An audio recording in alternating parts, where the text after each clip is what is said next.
Estos son los nombres de 6 niños que por años habían sufrido el descuido y abandono de sus padres biológicos.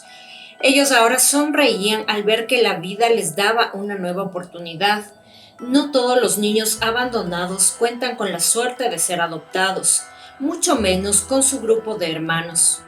Pero estos pequeños tuvieron esa fortuna y muy felices y optimistas se mudaron con sus dos nuevas madres, Jennifer y Sarah Hart. Pero la anhelada felicidad les sería esquiva una vez más, pero esta vez su sufrimiento sería eterno, ya que sus madres quisieron crear una imagen temporal de la perfección. Hola amigos, ¿cómo están? Hoy les traigo un nuevo caso al canal. Esta información quiero contarles que va a resultar bastante conmovedora y sobre todo para las personas que nos indignamos con el tema de injusticias o maltratos, va a tener bastante componente de este tipo. En este tipo de casos resulta repetitivo, pero sucede hasta la actualidad que a las víctimas les fallaron el sistema escolar, las leyes, vecinos, amigos, conocidos, padres biológicos e inclusive los padres adoptivos.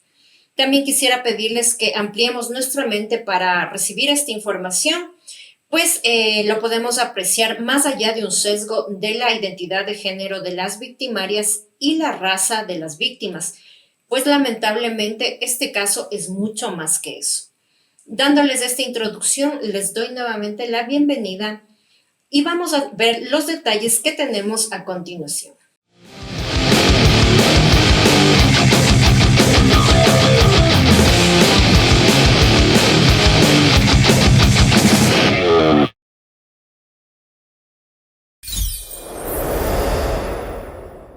Bueno amigos, para empezar el relato que tenemos el día de hoy, tenemos que conocer cómo estaba conformada esta familia tan diversa, los Hart, después de la adopción de 6 niños por parte de la pareja conformada por Sarah y Jennifer Hart, ambas de 38 años. Ellas se habían conocido en la Universidad de Dakota del Sur cuando ambas estudiaron educación primaria para poder enseñar a niños.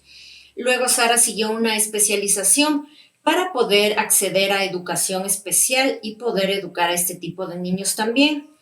Pero Jennifer había abandonado sus estudios universitarios y no culminó la carrera. En el año 2005, Sarah cambia su apellido al de Jennifer y en el año 2009 ambas se casan. Según lo que posteriormente había contado Jennifer, ellas decidieron tener una relación más bien cerrada, no se abrieron mucho al entorno que tenían porque temían ser juzgadas o criticadas o ser el blanco de críticas de sus conocidos e inclusive de sus familiares. Entonces, esto también les hizo que continuamente estuviesen mudándose de estado para mantener un perfil bajo en cuanto a la relación que ellas tenían. Sarah, por otra parte, empezó a trabajar en una cadena de tiendas en donde llegó a tener el puesto de gerente, mientras tanto que Jennifer se ocupó de las labores como ama de casa. Como cualquier pareja que deseaba establecerse con una familia, Jennifer y Sarah deseaban tener hijos, así que en el año 2004 reciben en acogida a una niña de 15 años. Ella se llamaba Lee. Pero aquí sucede algo bastante triste que debió poner en alerta a los servicios de adopción, pero al parecer este hecho pasó desapercibido. Lee había contado que los 6 primeros meses viviendo con Sarah y Jennifer estuvieron bastante bien. Iban a parques y campamentos. Luego sus madres le contaron que planeaban adoptar a 3 niños, que eran hermanos, y le preguntaron que si ella quería permanecer en el hogar junto a ellos, siendo como una hermana mayor. Por supuesto, Lee aceptó encantada. Así es como los Hart viajan a Texas para conocer a los 3 pequeños hermanos. Y al regresar inclusive le mostraron fotos a Lee de los niños. Pero una semana antes que se concrete la adopción de los 3 niños, Jennifer y Sarah abandonaron a Lee en una sesión de terapia y no regresaron jamás por ella. El terapeuta le explicó a Lee que tendría que ir a una nueva casa de acogida, mientras Sarah y Jennifer argumentaron que se deshicieron de Lee por comer restos de la basura y por tener tendencias suicidas, lo cual, según su criterio, sería una mala influencia para los niños que iban a adoptar. Lee negó por completo estas acusaciones, pero ya era muy tarde. Las mujeres se habían deshecho de ella como una funda de basura. Una vez libre el camino de la presencia de Lee, en el año 2006 la pareja adopta oficialmente a Abigail de 2 años, Hanan de 4 años y Marquise de 8. Los padres que han pasado por procesos de adopción están al tanto de lo engorroso que puede resultar este proceso, pero las Hart tuvieron un acceso bastante rápido a los niños. Ellas habían colocado la solicitud de adopción en marzo y en septiembre ya tenían a los 3 niños viviendo en su casa, pese a ser una pareja bastante joven. Después esto se atribuyó a que la agencia de adopciones tenía un historial amplio de infracciones. No se tomaban el tiempo suficiente para averiguar si el hogar al que iban los niños era el adecuado. En esa época, familiares y amigos habían visitado a esta nueva integrada familia Hart. Ellos pudieron describir a los niños como excesivamente callados y a Jennifer como estricta y autoritaria. Ellos también dijeron que solía castigar a los niños principalmente privándoles de la comida. En junio del 2008, Sarah y Jennifer decidieron aumentar la familia adoptando 3 niños más. Sierra de 3 años, Devon de 5 años y Jeremiah de 4 años. Estos niños estaban a cargo de su madre biológica Sherry Davis, pero ella perdió la custodia de los niños por consumo de drogas. La persona elegida en primera instancia para tener la custodia de estos 3 niños fue su tía paterna Celestine. Ella tenía una casa grande, un trabajo estable y amaba a estos niños. Pero la condición para que mantenga a los niños era la prohibición absoluta de que su madre biológica tuviera contacto con alguno de ellos, situación que falló, pues un día Celestine tuvo que hacer un turno extra en su trabajo y dejó a los niños a cargo de Sherry. Un trabajador social que pasó a hacer una visita de rutina alertó de esta infracción y los niños fueron retirados de la casa de su tía. Durante ese mismo año sucede un hecho que por lo general hace que este tipo de maltratadores alejen a los niños de sus escuelas. Lo que sucedió es que una maestra de Jennifer se dio cuenta que ella tenía varios moretones en su brazo izquierdo y le preguntó que qué le había pasado. Ella le contó sin titubear que Jennifer solía castigarle golpeándole con un cinturón. La escuela hizo un reporte de esta serie de golpes que encontraron en el cuerpo de la niña, pero no fue más allá de eso. También parecía ser que el hecho de tener 6 niños en su casa no era suficiente para esta pareja, pues ahora estaban buscando que Jennifer quedara embarazada a través de una fertilización in vitro. Por si no les ha surgido dudas hasta este punto de lo que está pasando realmente aquí, se las voy a plantear. ¿Cómo hacía esta pareja para mantener 6 niños viviendo dentro de su hogar y aparte de eso pagar un tratamiento de fertilización in vitro que sí es bastante costoso? Pues la respuesta es lo que ya se ha visto en otros casos de este tipo también, como por ejemplo el de Gabriel Fernández. Y la respuesta es las subvenciones que otorga el gobierno por cada niño adoptado.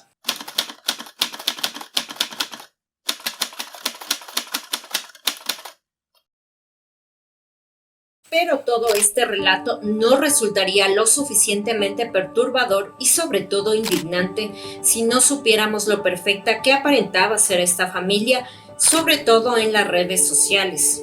Todos tenemos ese contacto que sube las fotos perfectas, con fondos perfectos y lugares espectaculares, además de largos textos llenos de positivismo, amor por sus hijos y por el planeta Tierra. Pues estas eran las Hart. Mucho se ha especulado que algunas de las fotos de los niños son montajes y que ellos nunca visitaron estos lugares. Por otra parte, es importante señalar el hipócrita activismo del cual formaban parte estas mujeres, donde había una marcha en pro de la igualdad de derechos, no racismo, defensa de la tierra, ahí estaban ellas con los niños, haciéndoles portar carteles con mensajes e inclusive iban a festivales de personas orientadas a este tipo de causas sociales. Sus fotos dejan en evidencia a una familia en pro de la igualdad, una igualdad que a puerta cerrada no existía. Los abrazos gratis solo se plasmaban en un cartel, no en la vida real de estos niños. En 2010 existió la primera intervención por parte de las autoridades.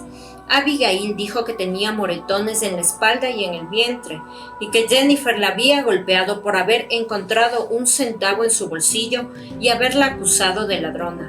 El castigo, además de estos golpes, fue sumergirle la cabeza en agua fría. Todos los niños son entrevistados y cuentan uno a uno la serie de maltratos de los cuales eran objeto. Pero lo que yo pude ver en este caso en particular es que, a diferencia de los casos en los cuales los padres sufren de un arrebato de ira y propinan este tipo de maltratos durante un corto periodo de tiempo, lo que las Hart hicieron fue un maltrato sistemático y debilitante en contra de estos niños, pues este llegó a durar inclusive años, al privarles de alimento y también azotarlos continuamente. No sabría decir yo específicamente si ellas pensaban que eran muy listas o tal vez muy estúpidas. Y si estamos hablando de trastornos psicológicos o de enfermedades patológicas, podríamos ver que encajarían a la perfección con los hechos trágicos que les voy a contar a continuación. Cuando ambas se vieron acusadas por la autoridad de maltratar a sus hijos adoptivos, según el relato de los menores, fue Jennifer quien en su mayoría propinó los castigos, pero ante las autoridades Sara asumió toda la responsabilidad. Una vez más, insisto, puede haber aspectos psicopáticos que hagan que Jennifer haya manipulado inclusive a Sara. Por supuesto que esto no la exime de responsabilidad. De todos modos, Sara fue condenada a 1 año de servicio comunitario. En ese entonces los niños acudían a escuelas públicas, pero debido a este problema legal, todos fueron retirados de la escuela y empezó una escolarización en casa. Ningún niño volvió nunca más a su escuela. Después de todo este escándalo, la familia decide darse un nuevo comienzo y se mudan a Oregón. Nuevamente se da una alerta de que los niños se veían desnutridos y reflejaban menor edad de la que tenían. Los vecinos y familiares entrevistados dijeron que a los niños frecuentemente no se les permitía hablar, reírse o celebrar su cumpleaños. También seguían siendo privados de alimentos. Pero cuando se le preguntó a Jennifer por las agresiones, ella alegó esto diciendo que el sistema las acusaba por ser una pareja de lesbianas. Este es uno de los puntos más indignantes dentro de este caso. ¿Por qué las autoridades no hicieron exactamente lo mismo cuando el trabajador social retiró a los niños de la casa de su tía paterna? A la primera acusación, ellos fueron retirados de este hogar. ¿Y por qué no hicieron lo mismo después de que ellas no tuvieron 1, ni 2, ni 3, sino varias acusaciones de maltrato y permitieron que los niños sigan expuestos y viviendo en esta casa? La excusa que Jennifer daba de que eran acusadas por el hecho de ser lesbianas es realmente la más boba y la más absurda, porque claramente la cancha estaba a favor de las dos. Los Hart no tenían estabilidad en sus vidas y pensaban que mudándose a otros estados, la paz y el control de lo que estaba pasando aparecerían mágicamente. En agosto de 2014 se fueron a vivir a Woodland, Washington. Esta sería su última mudanza. Era la 1:30 de la mañana cuando Hanan, que en ese entonces tenía ya 12 años, aunque físicamente aparentaba tener 6 o 7 años, salta por la ventana de su casa huyendo, llorando y gritando. Llega a la casa de sus vecinos, los DeKalb. La niña con ojos aterrados gritaba: «No me hagan volver, son racistas, abusan de nosotros». La niña entró en la casa y se escondió en una habitación. Sara y Jennifer estaban en el patio buscándola con linternas. Uno de los vecinos les dice que la niña está en su casa y ambas irrumpen en este hogar para llevarse por la fuerza a la niña.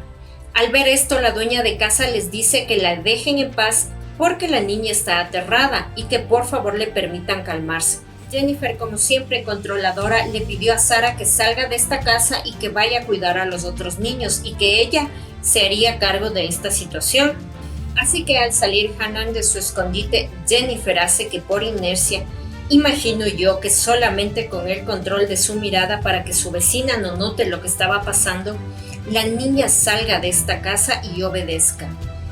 A las 6:30 del día siguiente, Hanan se presentó nuevamente en la casa de su vecina y le entregó una carta que decía: Querida Dana Bruce, me detuve esta mañana porque me siento muy mal por perturbar tu paz y preocuparte en medio de la noche. Estaba muy frustrada con mi hermano y no manejé las cosas con madurez. También lo siento por decir mentiras para llamar la atención. Trabajaré para ser más honesta y encontrar mejores maneras de comunicar mis frustraciones. He estado muy triste por la muerte de 2 de nuestros gatos. Gracias por ser amable. Hanan. Pese a haber entregado esta carta, tal vez escrita por alguna de las dos madres o inclusive por la misma Hannah, obligada por alguna de las dos, esta llegó un poco tarde, pues días después de lo que sucedió, el padre de la vecina había llamado al 911 para reportar los hechos que pasaron durante esa mañana, y también les advertía de que él creía que estos niños se encontraban en un grave peligro. El resultado de esta llamada fue nada, absolutamente nada. Todo continuó exactamente igual. That I feel is being highly abused, and I can't wait until Monday in Woodland, Washington. They're new here, Texas, but the other night, a little girl jumped out of the second-story window on the roof and then down onto the ground and ran to my daughter, and this is like 2 a.m, begging them to help her. And I think there's something very serious going on there. And they're here from Texas. The kids might even be kidnapped.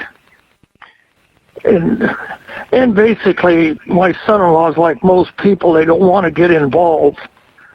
And so he's keeping my daughter out of it. But since she's told me about it, I just can't live with it. I'm very concerned for these kids. I just can't let this go any longer. Those kids, I think, is in very serious danger. Los niños sabían que podían contar con sus vecinos, y es cuando Devon empezó a aparecer en la puerta de ellos, al inicio pidiéndoles que le regalen tortillas, una vez al día, luego 2, luego 3. Luego pedía hacer raciones de alimentos básicos. Su vecina se enteró que ahora los castigos sin comida para los niños se prolongaban hasta días. Pero Devon fue más relevante para sus dos madres que un simple mendigo de comida. A los 12 años, Devon se volvió viralmente conocido en el país, cuando en el año 2014, durante una protesta, fue fotografiado mientras se abrazaba con un policía y lloraba. Esta fotografía se hizo conocida como el abrazo sentido en todo el mundo. Jennifer no podía dejar pasar esta oportunidad. Ella usaba Facebook para proyectar su imagen de familia perfecta y feliz. Se ha especulado que ese día Devon fue obligado a ir a la protesta con ese cartel y que continuamente era utilizado para difundir ideas de Jennifer y Sarah.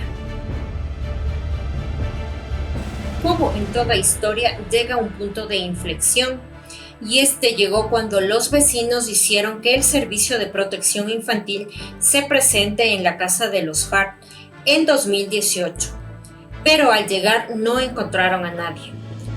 La madrugada del 26 de marzo del 2018 inició con Sarah enviando mensajes de texto a sus compañeros de trabajo, diciendo que estaba enferma y que iría al hospital. Jennifer y Sarah con sus 6 hijos habían salido en su vehículo Yukon. No hubo más actualizaciones en sus redes sociales, pero mediante su GPS se pudo determinar cuál fue la ruta que siguieron atravesando la costa de Oregon hacia California. Ya habían pasado 3 días y Sarah no se presentó a trabajar. En esa misma tarde, un turista alemán alertó haber visto un vehículo Yukon volcado en el fondo de un acantilado de 100 pies de alto. Todos los ocupantes del vehículo estaban muertos, y sus cuerpos fueron encontrados dentro y fuera del vehículo, excepto el cuerpo de Devon, que no ha sido encontrado hasta hoy. Las autoridades determinaron que el vehículo fue lanzado intencionalmente por el acantilado. El vehículo tenía una caja negra que determinó que este hecho fue un asesinato-suicidio. Jennifer era quien se encontraba al volante, con altos niveles de alcohol en su organismo, mientras que Sarah y los niños tenían altos niveles de difenhidramina en su organismo. También se encontró el celular de Sarah, en el cual se pudo determinar sus últimas búsquedas. Refugios para suicidas sin muerte. Benadryl sobredosis. Muerte por ahogamiento indoloro. ¿Cuánto lleva a morir por hipotermia? Por el tema del Benadryl y los niveles en el sistema de los niños, se supone que ellos estaban dormidos o inconscientes. Al inspeccionar la casa de los Hart, parecía que nunca hubiera habido niños ahí. No había nada de objetos que dieran señales de su presencia. Desde que nacieron, estos niños estaban destinados a no tener oportunidades. La pregunta que sobre todo martilla en la mente es el por qué. ¿Por qué adoptar niños que no soportas? ¿Por qué no dejarlos ser feliz en otro hogar de adopción? ¿Por qué no dejarlos hechos solamente hasta un suicidio? El gran peso de un enorme ego y narcisismo de lucir una vida perfecta, de demostrar que sí podías lo que todos decían que no, simplemente permite sobrepasar por quien sea. Tal vez Jennifer y Sarah no estaban aterrados porque sus hijos les iban a ser retirados, sino por el terror de que sus vidas falsas al fin fueran descubiertas. Las Hart pretendían ser todo y en realidad no eran nada. Defender la tierra, defender la raza, defender la identidad de género, solamente eran actos superficiales, hasta donde la positividad tóxica puede llegar a hacer que el individuo se intoxique sin desfogar emociones, ni tan siquiera permitirse ser un humano que se aflige, que se enoja, que siente mucho más allá que ser una máquina programada de risas, vibras positivas y abrazos. Jennifer y Sarah llegaron a un lugar oscuro, del cual tal vez ya no tenían escapatoria, pero los niños sí.